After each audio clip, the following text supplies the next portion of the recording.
अस्सलाम वालेकुम। आज लाहौर हाई कोर्ट में एक बड़े अहम मुकदमे की समाअत हुई मीडिया के हवाले से, यानी हमारे ऊपर ज़रब पड़ रही है। हमारे अंदर जो बुरे लोग हैं, जो बुरा काम कर रहे हैं, जो काली भेड़ें हैं, उनके ऊपर जो है लाहौर हाई कोर्ट ने काफ़ी उनको टाइट किया आज। तो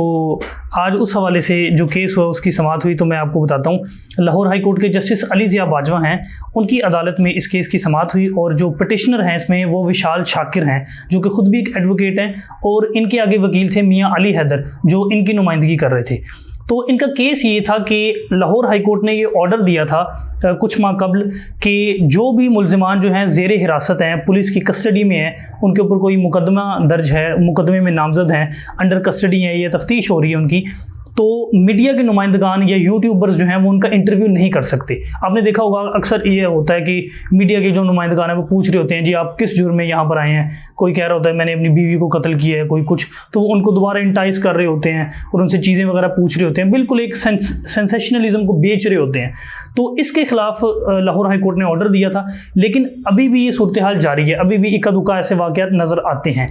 तो इसके खिलाफ ये जो वकील हैं या ये जो पिटिशनर हैं, ये अदालत में आए हुए थे कि ऐसे पुलिस अफसरान और ऐसे जो मीडिया नुमाइंदगान हैं,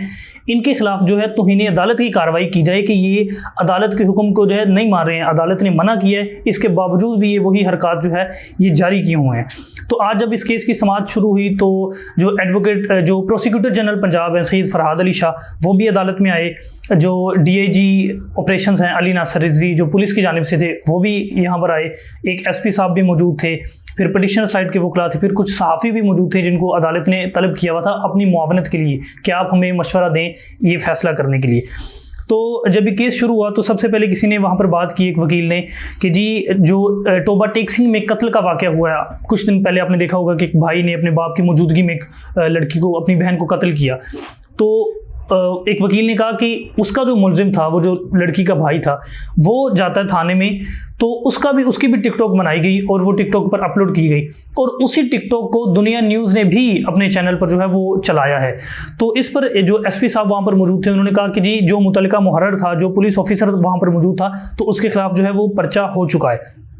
तो जिस पर अदालत ने कहा कि जो FIR है, यानी जो पर्चा, यही वाहिद हल नहीं है, यानी कि इसके अलावा भी इनके खिलाफ एक्शन वगैरह होने चाहिए। तो जो प्रोसिक्यूटर जनरल पंजाब थे, उन्होंने ये कहा कि हम इस हवाले से तौहीन अदालत की दरख्वास्तें अदालत में लेकर आएंगे, यानी वो पुलिस एहलकार जो हैं, जो अदालत के हुक्म को तस्लीम नहीं कर रहे, जो मीडिया को अलाउ कर रहे हैं या यूट्यूबर्स को अलाउ कर रहे हैं कि ये अंडर कस्टडी लोगों का इंटरव्यू करें, तो हम उनके खिलाफ जो है तौहीन अदालत की कार्रवाई करेंगे, तौहीन अदालत की दरख्वास्त लेकर आएंगे अदालत में। जिस पर जस्टिस अली ज़िया बाजवा ने कहा कि जब आप तौहीन अदालत की दरख्वास्त लेकर आएंगे तो आप सिर्फ कांस्टेबल्स के खिलाफ न लेकर आएँ, आप उन बड़े रैंक के पुलिस ऑफिसर के खिलाफ भी लेकर आएँ जो जिनकी ज़ेर सरपरस्ती में ये सारा काम हो रहा है। यानी कि सिर्फ जो मुहर्रर है, ये जो सब इंस्पेक्टर है, सिर्फ वही ना नरगे में आए, जो SPs हैं या बड़े रैंक के ऑफिसर हैं वो भी इस नरगे में आए, क्योंकि ये they are heading those officers और दोज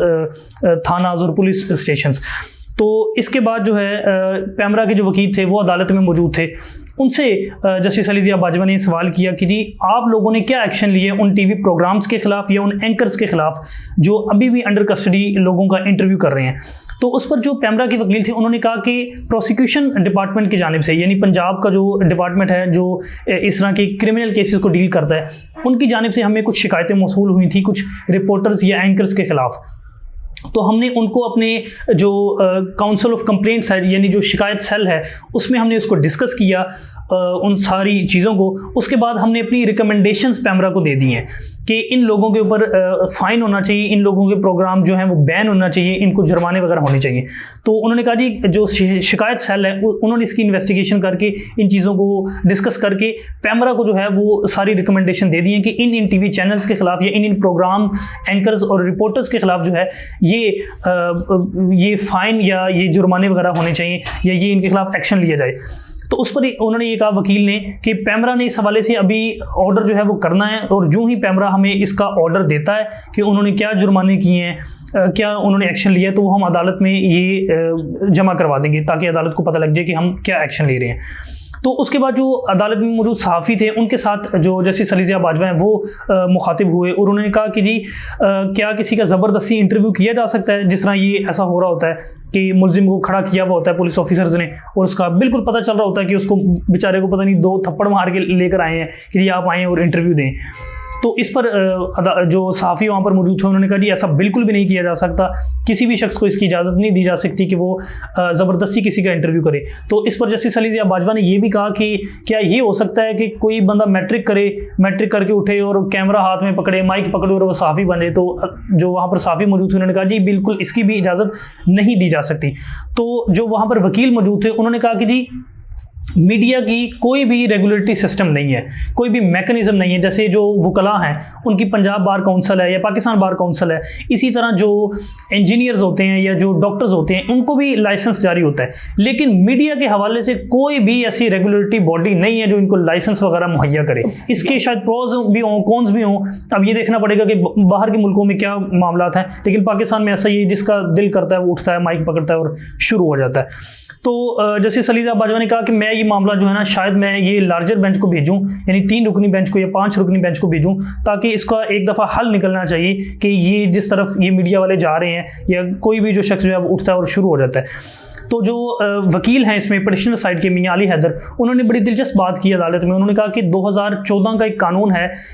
जर्नलिस्ट प्रोटेक्शन एक्ट, उसमें जर्नलिस्ट की डेफिनेशन लिखी गई है। वो डेफिनेशन ये है कि हर वो शख्स जर्नलिस्ट है जो कि न्यूज़ आइटम्स को प्रोड्यूस करे रेगुलर बुनियादों पर या उसकी एडिटिंग करे या वीडियोज़ वगैरह बनाए। लेकिन उन्होंने कहा कि इसमें क्वालिफिकेशन नहीं बताई गई है, यानी इसमें ये तो बताया गया है कि कौन शख्स जर्नलिस्ट है, लेकिन ये नहीं बताया गया कि किस शख्स को जर्नलिस्ट होना चाहिए, यानी जर्नलिस्ट बनने के लिए क्या क्राइटेरिया है, ये उसमें मौजूद नहीं है। ये मौजूद है कि जो शख्स न्यूज़ आइटम्स प्रोड्यूस करता रहे वो जो है सहाफ़ी कहलाएगा। ये एक बड़ा दिलचस्प और अहम नुक्ता था।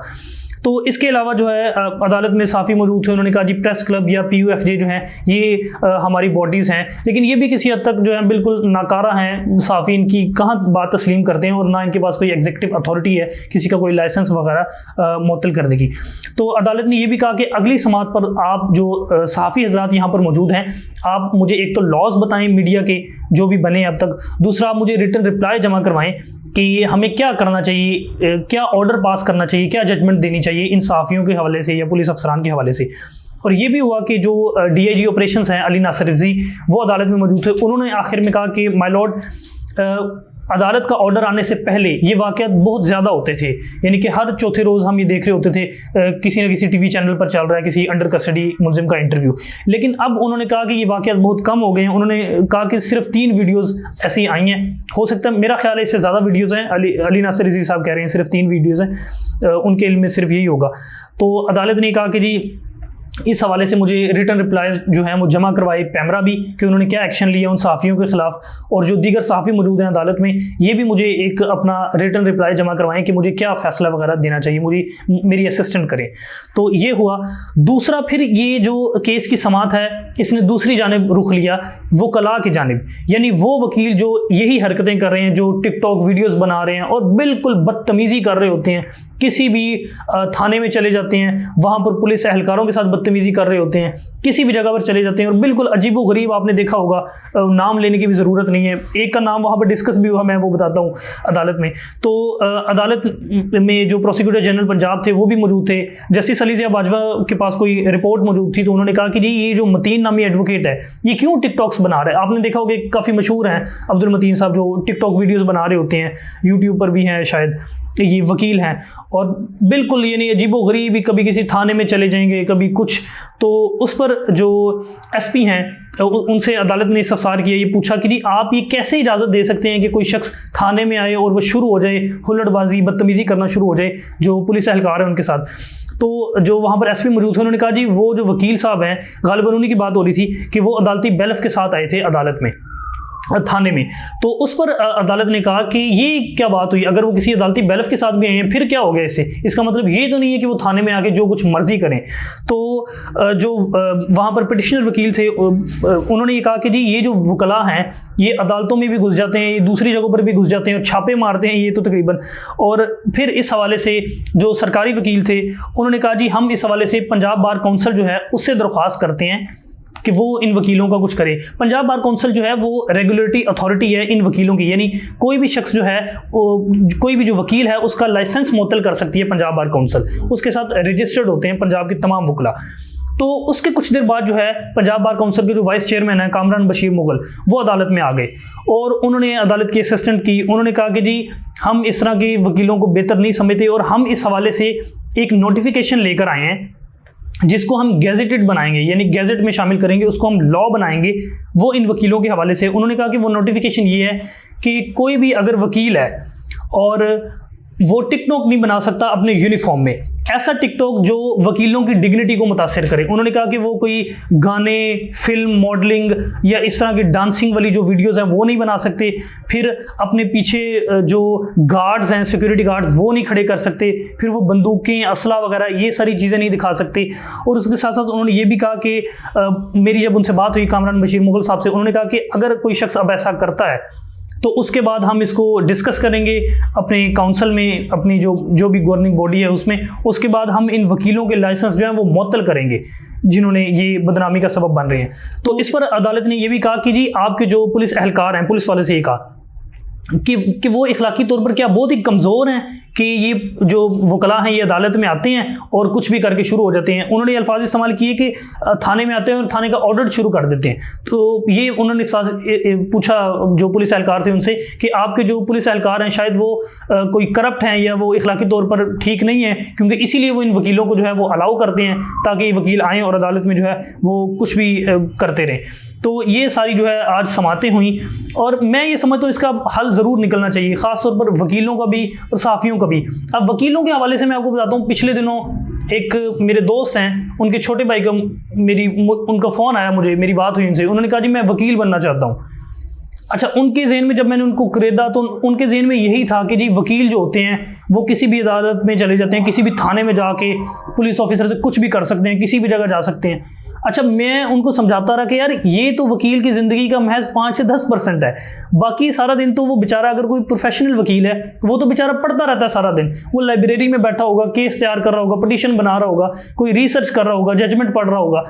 तो लेकिन ये जो है अदालत में जाना या किसी थाने में जाना और इस तरह की हुल्लड़बाजी, ये तो अगर करने में ये तो महज 5 से 10% है। और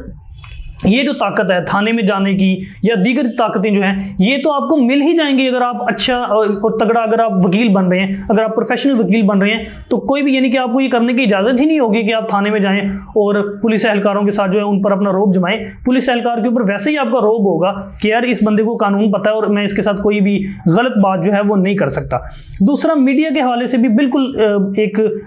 रेगुलेटरी बॉडी, शायद ये तो देखना पड़ेगा कि बाहर के मुल्कों में क्या प्रैक्टिस है, लेकिन कुछ ना कुछ इसका ज़रूर होना चाहिए कि यूट्यूबर्स को तो साइड पर रखें, लेकिन हमारे जो प्रोफेशनल जो जर्नलिस्ट हैं, जो न्यूज़ ऑर्गेनाइजेशंस में काम करते हैं, वो भी इंतहाई बुरी प्रैक्टिसेस करते हैं। किसी भी जगह पर वो माइक लेके घुस जाते हैं, जिस तरह ये अंडर कस्टडी लोगों का इंटरव्यू है, इस कदर उसमें सेंसेशनलिज्म है, इस कदर घटिया थंबनेल उसके बनाए जाते हैं और ख़ास तौर पर इसमें न्यू टीवी शामिल है। यानी कि ऐसे ऐसे वल्गर किस्म के उसमें थंबनेल होते हैं कि कोई भी शख्स जो है उस पर क्लिक करेगा, यानी कि भाभी देवर के साथ और इस तरह की, मतलब आप कह लें जिस तरह की इंडियन, इस तरह की जो सॉफ्ट पोर्न किस्म की वीडियोज़ होती हैं, उस तरह के थंबनेल इन्होंने बनाए हुए होते हैं और इससे वो पैसा कमा रहे हैं। और कोई इनका ये नहीं होता कि हम इससे सोसाइटी की खिदमत करें ताकि लोग जराइम से बचें, नहीं, वो अपनी उस सेंसेशनलिज्म को बेच रहे होते हैं जो एक शख्स ने किया होता है। और बिल्कुल इंटरव्यू को आपने देखा होगा, लंबे से लंबा खींच रहे होते हैं, एक ही बात बार बार कर रहे होते हैं, ठीक है। और इस हवाले से बिल्कुल एक तो हमारे जो साफ़ी हैं वो ये हरकत कर रहे हैं, प्रोफेशनल साफ़ी यानी कि जो इन न्यूज़ ऑर्गेनाइजेशंस में वो भी कर रहे हैं। फिर जो यूट्यूबर्स हैं उन्होंने तो इंतहा मचाई हुई है, यानी कि वो तो बिल्कुल शितर बेमुहार हैं, किसी के हाथ में वो नहीं आते हैं। यानी कि पिछले दिनों मैंने एक देखी वीडियो, एक थानेदार साहब थे, SHO थे गालिबन या किसी और रैंक के थे, वो एक फ्ली मार्केट में या लंडा बाज़ार में वहाँ पर मौजूद थे। तो इसी तरह एक यूट्यूबर वहाँ पर चला जाता है और कहता है जी आप SHO साहब आप ये लंडे से चीज़ें खरीद रहे हैं। भाई अगर वो लंडे से भी खरीद रहे हैं तो क्या हो गया, मतलब लंडे से चीज़ खरीदना कोई जुर्म है या कोई गुनाह है? तो वो उसके सामने उन्होंने माइक किया हुआ है और वो कैमरा किया हुआ है, तो वो जो पुलिस ऑफिसर है वो उनसे जान छुड़वा रहे हैं, लेकिन वो बंदा बार बार कह रहे हैं नहीं जी आप लंडे से चीज़ खरीद रहे हैं, जैसे ये पता नहीं कोई क्राइम है, ये क्या है। तो इस तरह की चीज़ें बिल्कुल इस पर होना चाहिए, कोई ना कोई एक्ट आना चाहिए और उस पर फिर अमल दरामद भी होना चाहिए, ताकि जो कुछ अच्छी जर्नलिज्म कर रहे हैं कम से कम वो बचे रहें। वरना होता ये है इन वकीलों की वजह से भी और इन जैसे फजूल सहाफ़ियों की वजह से भी कि जो लोग अच्छा प्रोफेशनल काम कर रहे हैं उनको भी क्रिटिसिज्म का सामना करना पड़ता है कि लोग सबको फिर एक ही लाठी से जो है वो हाँकना शुरू कर देते हैं। तो आज के लिए महज इतना ही था। बाकी इंशाल्लाह जो कुछ भी होगा कल या आगे वाली अदालत की समातों में हम आप तक ज़रूर रखेंगे। तब तक के लिए अल्लाह हाफ़िज़।